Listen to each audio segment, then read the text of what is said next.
Since the dawn of human societies, one question has echoed through generations, civilizations, and cultures. What is justice? Is it a universal principle, a social construct, an unattainable ideal, or a daily practice? In this journey, we will cross centuries of philosophical thought to try to understand this concept that shapes laws, policies, and behaviors. Our story begins in ancient Greece, the cradle of Western thought. There, Plato, in his work, The Republic, places justice at the center of philosophical debate. For him, a just society is one in which each person properly fulfills their role. Rulers must govern wisely, warriors defend courageously, and workers produce diligently.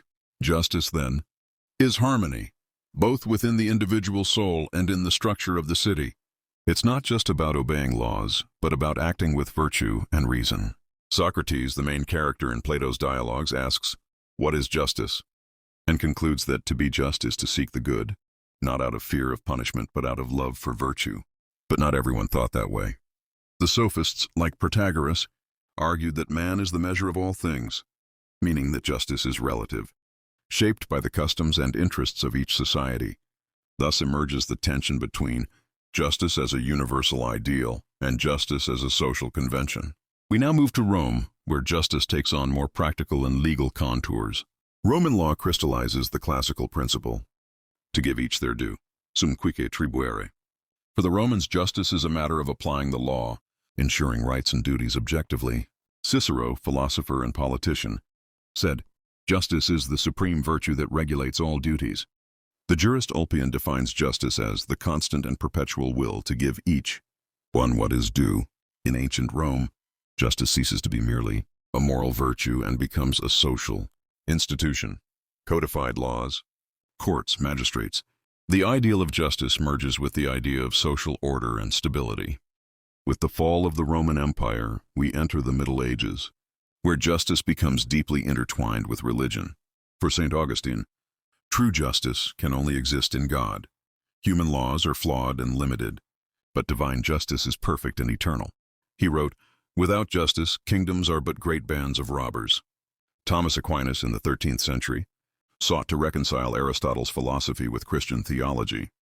For him, justice is a moral virtue that regulates our relations with others, but it is subordinate to natural law, a moral order inscribed by God in the human heart. Thus, medieval justice is understood as obedience to divine will above human laws. For centuries, justice was considered a transcendent quality, beyond humanity. But with the arrival of modernity, everything changes. In the 17th and 18th centuries, thinkers like Thomas Hobbes, John Locke, and Jean-Jacques Rousseau developed the theory of the social contract. For Hobbes, in his work Leviathan, the state of nature is a scenario of a war of all against all, where there is no place for justice because there are no laws. Justice arises when, out of fear of violent death, individuals agree to surrender part of their freedom to a sovereign who guarantees peace and order through laws. John Locke, however, views the state of nature with less pessimism. For him, even without government, individuals possess natural rights, life, liberty, and property. Justice, in this context, is the protection of these fundamental rights, limiting the power of the government and ensuring individual freedom. Rousseau, however, criticizes both Hobbes and Locke. In The Social Contract, he states, "Man is born free, but everywhere he is in chains." For him, true justice only exists when laws express the general will, the result of the participation of all citizens.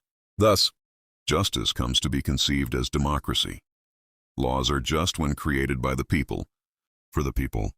In the 19th century, thinkers like Karl Marx radicalized the critique of bourgeois justice. For Marx, justice, as defined by the ruling classes, serves to maintain inequality and exploitation.